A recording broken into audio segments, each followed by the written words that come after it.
आइए सीखते हैं पावर क्वेरी किस तरह से काम करता है। सपोज मेरा डाटा कुछ इस तरह से रखा हुआ है, टेबल है, एक ही शीट में है, मल्टीपल टेबल से इनको मुझे कंबाइन करना है। तो इस काम को बहुत ही आसानी से कैसे करते हैं आइए सीखते हैं। इसके लिए गेट डाटा पर जाएंगे, लॉन्च पावर क्वेरी एडिटर पर क्लिक करेंगे।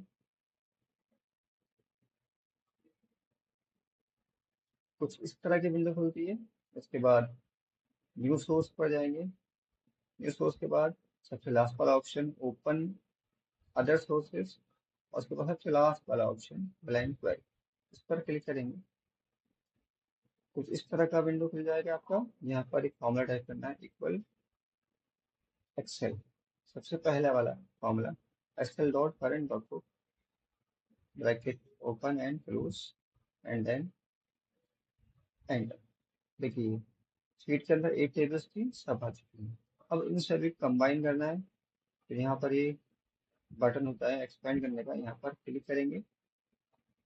उसके बाद देखिए मंथ और सेल दो ही कॉलम है। ये use original column name as prefix, prefix मतलब पहले ऐड करना ओरिजिनल कॉलम का नेम, हर कॉलम के ऐड। जैसे कंटेन अपना कॉलम है तो ये कंटेन मंथ कंटेन सेल इस तरह से हो जाएगा। तो मुझे ऐड नहीं करना है, इसको आंसर कर देंगे और ये ओके, डाटा मेरा एक्सपेंड हो चुका है। इसके बाद करना क्या है, देखिए सेल में कुछ डाटा टाइप भी इसमें बाद में सेट करना होता है। तो एक ब्रीफ एक लॉन्ग वीडियो बनाऊंगा तो उसमें मैं कवर करूंगा सारा कुछ। अभी देखिए मंथ टेक्स्ट में होना चाहिए आपका, तो ABC और 1 2 3 दोनों दे रहा है, तो ये एनी डाटा होगा। इसमें डेटा टाइप का बहुत ज़्यादा ध्यान रखना होता है। तो अभी फिलहाल के लिए इसका शॉर्टकट होता है चेंज करना है डेटा टाइप को Ctrl+A।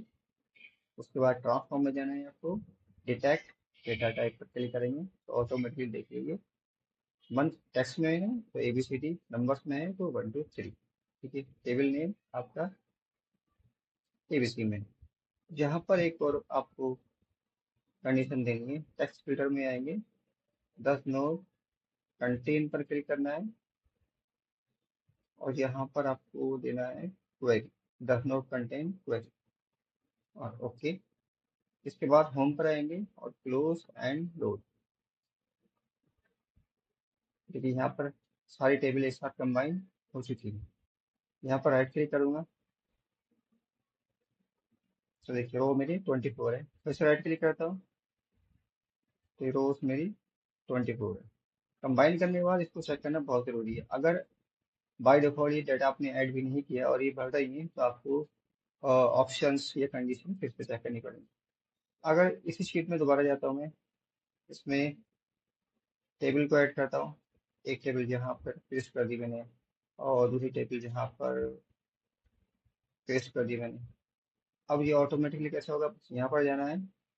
अब ये देखिए रो 24 है, यहाँ भी रिफ्रेश कर सकते हैं आप, यहाँ पर राइट क्लिक करके भी ये रिफ्रेश कर लेता हूँ। राइट क्लिक किया इसको, फिर देखिए 30 होगा। ठीक है,